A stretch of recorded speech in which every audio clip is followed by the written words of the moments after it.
Tahukah kamu, sebuah unsur yang menyusun sebagian besar alam semesta, unsur ini juga menjadi bahan bakar bintang, bagian utama air, dan fondasi dari hampir seluruh kehidupan. Sebelum unsur-unsur lain membentuk planet, atmosfer, dan kehidupan, ada satu unsur yang lebih dulu hadir dan mendominasi alam semesta. Unsur ini tidak rumit. Ia tidak memiliki struktur kompleks, namun justru dari kesederhanaannya, unsur-unsur lain bisa terbentuk, bintang bisa menyala, dan proses panjang menuju kehidupan bisa dimulai. Hingga hari ini, sebagian besar materi di alam semesta masih tersusun dari unsur ini. Bintang, nebula, dan galaksi menyimpannya dalam jumlah yang sangat besar. Namun di bumi, planet tempat kita hidup, unsur ini hampir tidak pernah ditemukan dalam keadaan bebas. Bukan karena ia langka, tetapi karena sifatnya yang ringan dan reaktif membuatnya selalu terikat atau lolos ke angkasa. Unsur ini adalah hidrogen. Dan untuk memahami bagaimana alam semesta berkembang, bagaimana unsur-unsur lain terbentuk, dan bagaimana kehidupan akhirnya muncul, kita perlu memulai dari sini. Unsur pertama yang membuka jalan bagi semuanya. Jauh sebelum hidrogen dikenali sebagai unsur, manusia sudah berulang kali berhadapan dengannya tanpa menyadari apa yang sebenarnya sedang mereka lihat. Tidak ada nama, tidak ada simbol, tidak ada konsep atom, yang ada hanyalah pengamatan sederhana terhadap sesuatu yang selalu muncul, bereaksi, lalu menghilang. Dalam praktik alkimia dan metalurgi awal, orang-orang sering mencampurkan logam dengan cairan asam. Dari reaksi ini, muncul gelembung gas yang ringan dan cepat naik ke udara. Gas ini mudah terbakar ketika didekatkan ke api. Ia menyala seketika, lalu lenyap tanpa meninggalkan bekas. Bagi manusia pada masa itu, gas ini bukanlah sesuatu yang istimewa. Ia tidak bisa ditangkap, tidak bisa disimpan, dan tidak tampak memiliki kegunaan langsung. Karena itu, gas tersebut dianggap sekedar bagian dari udara. Sesuatu yang muncul sebagai efek samping, bukan sebagai zat yang berdiri sendiri. Pada abad ke-16, seorang alkemis dan tabib bernama Paracelsus mencatat bahwa reaksi antara logam dan asam selalu menghasilkan gas yang mudah terbakar. Catatan ini penting, bukan karena ia menjelaskan apa itu gas tersebut, tetapi karena ia menunjukkan bahwa fenomena ini berulang dan konsisten. Namun pada masa itu, dunia belum memiliki bahasa ilmiah untuk menjelaskan konsistensi tersebut. Udara masih dipahami sebagai satu kesatuan. Gagasan bahwa udara bisa tersusun dari berbagai zat berbeda belum sepenuhnya berkembang. Akibatnya, hidrogen meskipun sering muncul, tidak pernah benar-benar terlihat sebagai sesuatu yang layak dipelajari secara terpisah. Ia hadir, bereaksi, lalu pergi, seperti tamu yang selalu datang, tetapi tidak pernah diperkenalkan. Situasi ini berlangsung selama berabad-abad. Hidrogen terus terlibat dalam reaksi kimia, pembakaran, dan proses alam, tetapi tetap berada di balik layar. Baru ketika cara manusia memandang alam mulai berubah. Ketika pengukuran, pengulangan eksperimen, dan pencatatan sistematis mulai menjadi dasar ilmu pengetahuan, hidrogen perlahan bergerak menuju pusat perhatian. Perubahan besar dalam kisah hidrogen terjadi ketika cara manusia mempelajari alam ikut berubah. Pada abad ke-17 dan ke-18, pengamatan mulai digantikan oleh pengukuran. Percobaan tidak lagi cukup dilakukan sekali, tetapi harus diulang, dibandingkan, dan dicatat. Dari sinilah, gas yang selama ini dianggap sekedar bagian dari udara mulai diperhatikan secara serius. Salah satu tokoh penting dalam perubahan ini adalah Robert Boyle. Melalui eksperimen yang lebih terkontrol, Boyle menunjukkan bahwa udara bukanlah satu zat tunggal, melainkan sesuatu yang dapat dipelajari sifat-sifatnya. Meski ia belum mengidentifikasi hidrogen sebagai unsur, pendekatannya membuka jalan bagi pemahaman bahwa gas hasil reaksi logam dan asam layak dipelajari secara terpisah. Langkah yang lebih menentukan datang pada pertengahan abad ke-18 melalui penelitian Henry Cavendish. Cavendish tidak tertarik pada nyala api semata, ia ingin mengetahui apa sebenarnya gas itu. Ia mengumpulkan gas hasil reaksi logam dengan asam, mengukurnya dengan cermat, dan membandingkannya dengan gas-gas lain yang telah dikenal. Dari eksperimen ini, Cavendish menyadari bahwa gas tersebut memiliki sifat yang konsisten. Masanya sangat ringan, ia mudah terbakar, dan yang paling penting, ketika gas ini dibakar di udara, hasil akhirnya selalu sama, yaitu terbentuk air.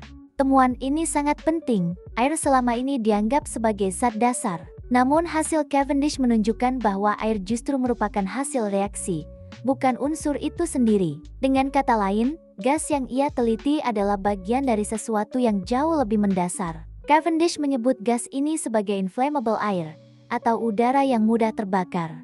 Penamaan ini masih bersifat deskriptif, bukan konseptual. Ia menjelaskan sifatnya, tetapi belum menempatkannya sebagai unsur. Pemahaman konseptual datang melalui kerja Antoine Lavoisier. Lavoisier meninjau ulang hasil-hasil eksperimen pembakaran dan menunjukkan bahwa pembakaran bukanlah proses pelepasan zat misterius, melainkan reaksi kimia antara suatu bahan dan gas tertentu. Dalam kerangka ini, gas yang diteliti Cavendish bukan lagi udara khusus, tetapi zat dasar yang berperan aktif dalam reaksi. Lavoisier menyadari bahwa gas tersebut adalah unsur pembentuk air. Untuk menegaskan peran ini, ia memberi nama hydrogen, dari bahasa Yunani yang berarti pembentuk air.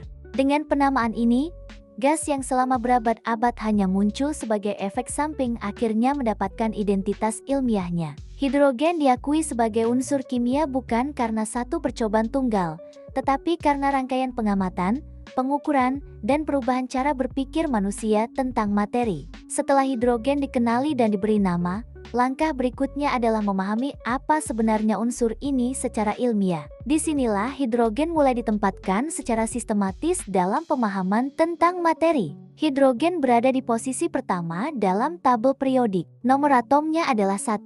Angka ini bukan sekadar urutan, tetapi penanda struktur paling sederhana yang mungkin dimiliki sebuah unsur. Di dalam inti atom hidrogen hanya terdapat satu proton. Di sekelilingnya bergerak satu elektron. Menurut model atom Bohr, elektron ini berada pada satu lintasan energi paling dasar, paling dekat dengan inti. Tidak ada kulit elektron tambahan, tidak ada lapisan kompleks.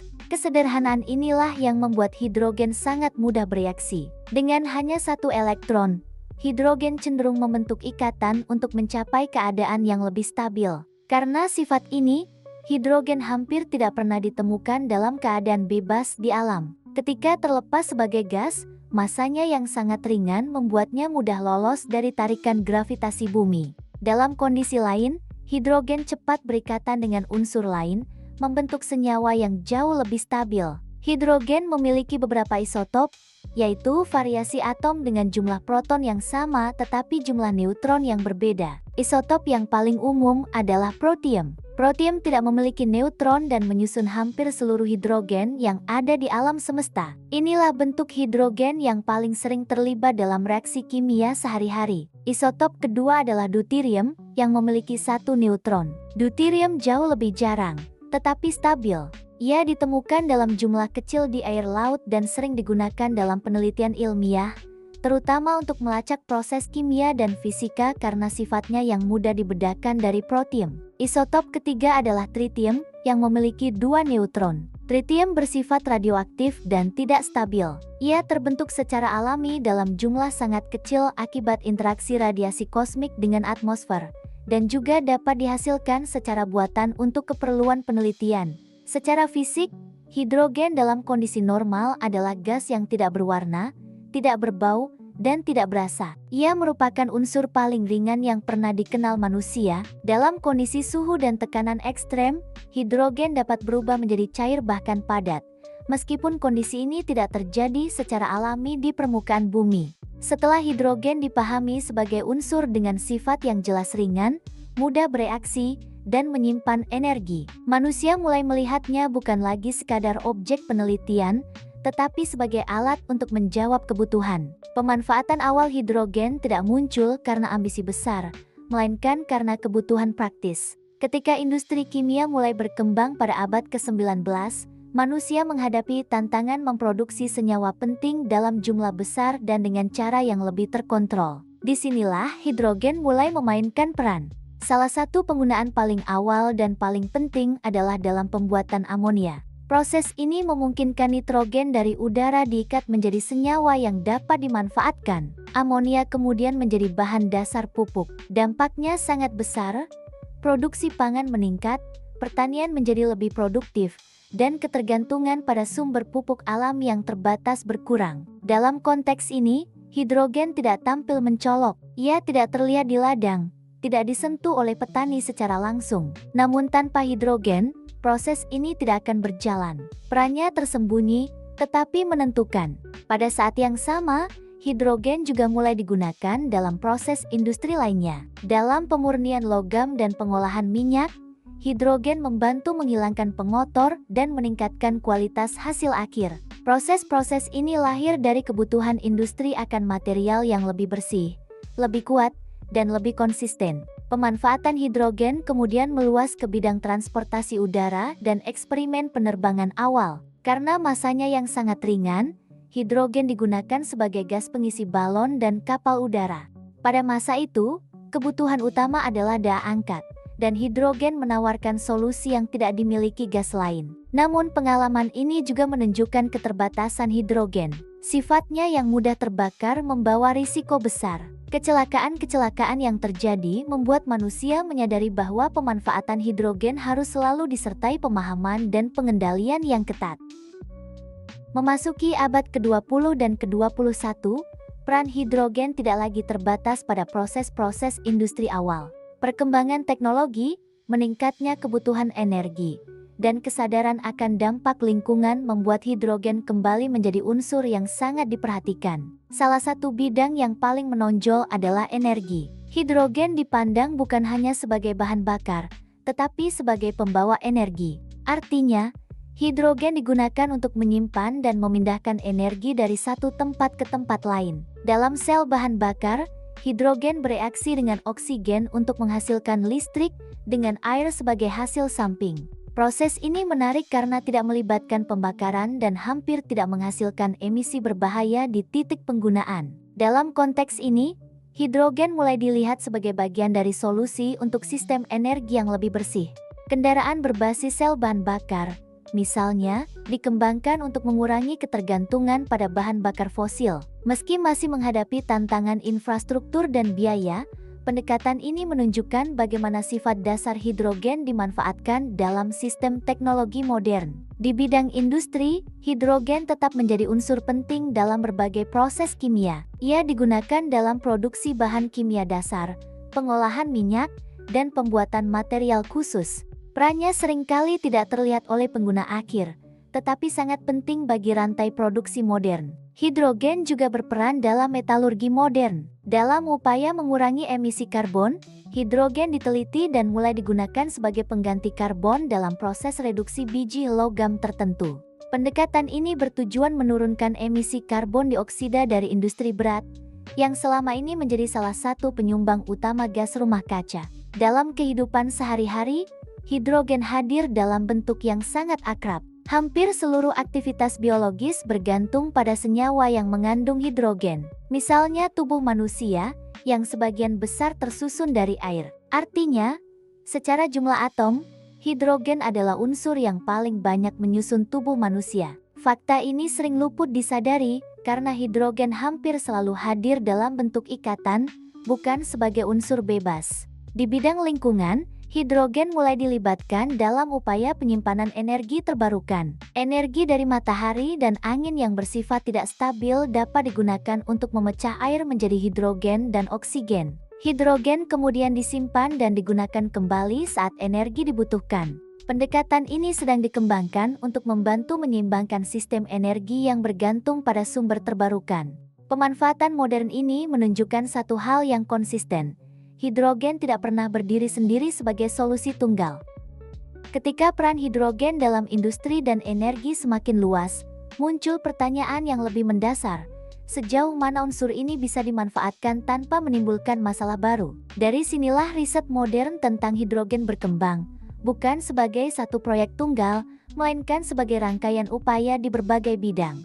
Salah satu fokus utama penelitian saat ini adalah produksi hidrogen yang lebih bersih. Selama bertahun-tahun, sebagian besar hidrogen diproduksi dari bahan bakar fosil melalui proses yang justru menghasilkan emisi karbon. Untuk mengatasi hal ini, para peneliti mengembangkan metode yang dikenal sebagai hidrogen hijau. Hidrogen yang dihasilkan dari air melalui proses elektrolisis menggunakan energi terbarukan seperti matahari dan angin. Proses ini tampak sederhana di atas kertas, tetapi tantangannya besar. Elektrolisis membutuhkan energi yang stabil dan efisien. Para ilmuwan terus mencari material elektroda yang lebih tahan lama, lebih murah, dan lebih efektif agar proses pemisahan air dapat dilakukan dalam skala besar tanpa kehilangan energi yang signifikan. Di sisi lain, riset juga difokuskan pada penyimpanan dan distribusi hidrogen, karena hidrogen sangat ringan dan mudah bocor. Menyimpannya dengan aman bukan perkara mudah. Penelitian dilakukan pada berbagai pendekatan, mulai dari penyimpanan dalam bentuk gas bertekanan tinggi, hidrogen cair pada suhu sangat rendah, hingga pengikatan hidrogen dalam material padat tertentu. Setiap pendekatan memiliki kelebihan dan keterbatasan, dan belum ada satu solusi yang cocok untuk semua kebutuhan.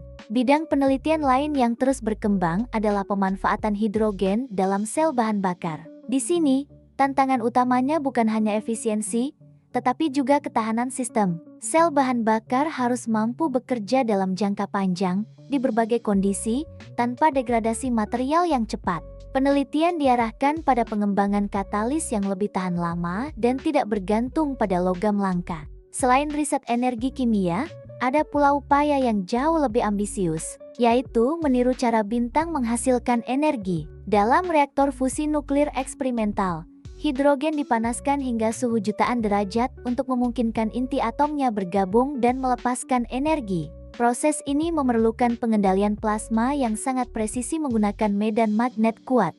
Setiap kemajuan di bidang ini dicapai melalui eksperimen yang panjang, penuh kegagalan, dan perbaikan bertahap. Yang perlu ditekankan, seluruh riset ini masih berada dalam tahap pengembangan. Tidak ada solusi instan, namun setiap pendekatan memberikan pemahaman baru tentang bagaimana hidrogen dapat dimanfaatkan dengan cara yang lebih aman, lebih efisien, dan lebih selaras dengan kebutuhan jangka panjang manusia. Upaya-upaya ini menunjukkan bahwa peran hidrogen belum selesai. Unsur pertama dalam tabel periodik ini masih menjadi pusat perhatian, bukan karena kesederhanaannya, tetapi karena potensi yang terus menantang pemahaman dan kemampuan teknologi manusia.